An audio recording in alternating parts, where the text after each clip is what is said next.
তুমি বলেছিলে রাতে তোমার ঘুম হয় না। আমি বুঝেছিলাম সময় চাইছো। তুমি বলেছিলে আকাশে কি মেঘ করেছে দেখো। আমি বুঝেছিলাম তোমার মন খারাপ। তুমি বলেছিলে চুলে জট বেঁধেছে। আমি বুঝেছিলাম তুমি স্পর্শ চাইছো। তুমি বলেছিলে আজ বিকেলে তুমি বারান্দায় থাকবে। আমি বুঝেছিলাম তুমি সাক্ষাৎ চাও। তুমি বলেছিলে অন্ধকারে আমার বড্ড ভয়।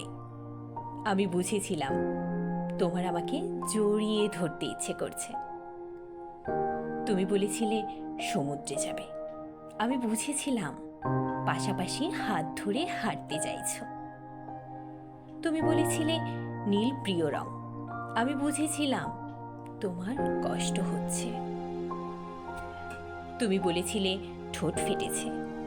আমি বুঝেছিলাম চুমু খেতে চাইছো। তুমি বলেছিলে অঙ্ক ভালো লাগে না।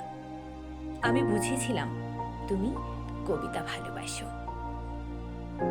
তুমি বলেছিলে আজ তাড়াতাড়ি ঘরে ফিরতে হবে। তুমি বলেছিলে এই হুটহাট দেখা করা, অসময়ে ফোন করা আর তোমার ভালো লাগছে না। আমি বুঝে গিয়েছিলাম বিচ্ছেদ চাইছো। তারপর অলিখিত স্বাক্ষরে তুমি যখন ইনভিজিবল কোর্টে আমার বিরুদ্ধে বিচ্ছেদের মামলা ঠুকে দিলে, আমি বুঝেছিলাম তুমি মুক্তি চাও। এরপর সব বুঝে যখন আমি দার্শনিক, সব মিটিয়ে তুমি তখন অন্য ঘরের শোপিস। একদিন আমাদের দেখা হলো।